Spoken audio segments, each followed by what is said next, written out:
Pseudomonas trichoderma వ్యాము ఇప్పుడు ఎట్లా చేయాలని తెలుసుకుందాము.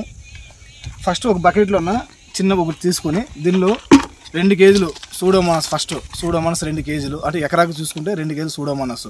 ఫస్ట్ ఒక డ్రమ్ చిన్న దానిలో, ఎందుకంటే 200 లీటర్స్ డైరెక్ట్ కలిపినాం అనుకోండి మనకు ఉంటలు కడుతుంటుంది. సో 200 లీటర్లకు డైరెక్ట్ కలుపుకోకుండా 100 లీటర్లు ఫస్ట్ వాటర్ పెట్టేసుకొని దీని తర్వాత దీనిలో బకెట్లో వచ్చేసి 5 లీటర్ వాటర్ పెట్టేసుకొని దీనిలో సూడోమోనాస్ ఫస్ట్ 2 కేజీలు దీనిలో బాగా కలుపుకున్న తర్వాత దాని తర్వాత ఈ 100 లీటర్ మిక్స్ చేయాలి.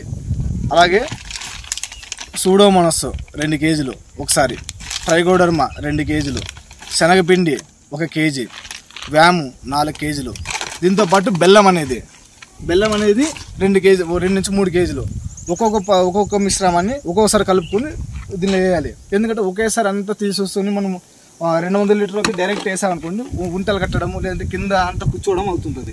సో ఇలా కాకుండా ఉండాలంటే ఫస్ట్ ఈ 5 లీటర్స్ వాటర్లోకి ఒక్కొక్కటి 2 కేజీస్, ఒకసారి 2 కేజీస్ కలుపుకొని దీనిలోకి వేసుకోవడం, 2 కేజీస్ వేసుకొని ఇట్లా వేసుకుంటే మనకు బాగా అంత కలుస్తుంది అనమాట.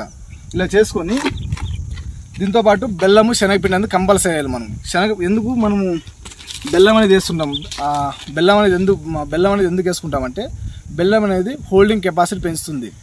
అలాగే పాలిసాకరైడ్స్, ఫ్రక్టోజ్ అని ఉంటాయి కాబట్టి ఏవైతే ఉన్నాయో ఈ బ్యాక్టీరియాకి ఫుడ్ లాగా పనిచేస్తాయి. మనకు సూడోమోనాస్కి ట్రైకోడర్మాకి ఫుడ్ లాగా పనిచేస్తాయి. అలాగే శనగపిండి తీసుకుంటే ఈ శనగపిండి వచ్చేసి దీనిలో స్టార్చ్ కంటెంట్ అనేది ఎక్కువ ఉంటుంది.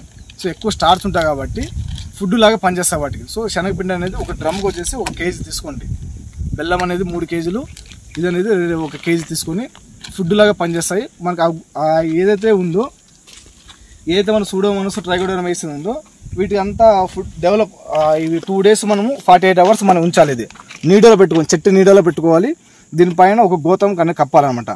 మార్నింగ్ ఈవినింగ్ అట్లా 4 టైమ్స్ అట్లా డైలీ కలుపుతుండాలి. దీన్ని మనం 4 టైమ్స్ మార్నింగ్ ఈవినింగ్ కలిపేసి ఇది 48 అవర్స్ అయిన తర్వాత మనము డ్రిప్లో ఇచ్చేసుకుంటే సరిపోతుంది. ఫస్ట్ వాటర్ పెట్టేసి తర్వాత ఈ 200 లీటర్స్ అనేది కుదిరితే 1 ఎకరాకు వదిలించుకుంటే బెటర్. ఇది 1 ఎకరాకి డ్రిప్లో ఇచ్చేసుకోండి, బాగా వాటర్ పెట్టేసాను. ఆ వాటర్తో పాటు ఎప్పుడైతే మన డ్రిప్లో వాటర్తో పాటు లోపలికి వెళ్ళిపోతుంది.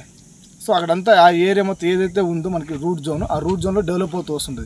సో అలాగా కుదిరితే 15 డేస్ నుంచి 20 డేస్కి అట్లా ఒకసారైనా చేసుకోండి. కల్చర్ అనేది చేసుకుంటే మనకు చాలా వరకు విల్ట్ అనేది చాలా దగ్గర రాదు. మిరపలో ట్రై చేసాము, మిరపలో నాకు మంచి రిజల్ట్ వచ్చింది.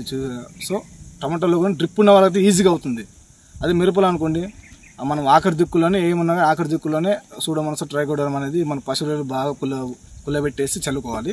అదే డ్రిప్ ఉన్న వాళ్ళు అయితే కూడా మీరు ఎప్పుడు కావాలంటే డ్రిప్ ఉన్న వాళ్ళు టమాటో అయినా మిరపైనా కానీ స్టార్టింగ్ 25 నుంచి 30 డేస్ లోపే చూసుకోండి. ఎందుకంటే ఆ టైంలోనే మనకి రూట్ అనేది బాగా డెవలప్ అవుతుంటుంది. సో ఆ టైం తీసుకుంటే కూడా ఫాస్ట్గా ఇవి డెవలప్ అవ్వడం హెల్ప్ అవుతుంది. ఈ మాత్రం చేసుకుంటే మనకు మ్యాక్సిమం రిజల్ట్ అయితే పక్కా వస్తుంది. అది చేసుకుంటే బెటరు. మన ఎగును అడ్వాన్స్ వాడుకోండి. వచ్చిన తర్వాత క్యూర్ చేయాలంటే చాలా కష్టం.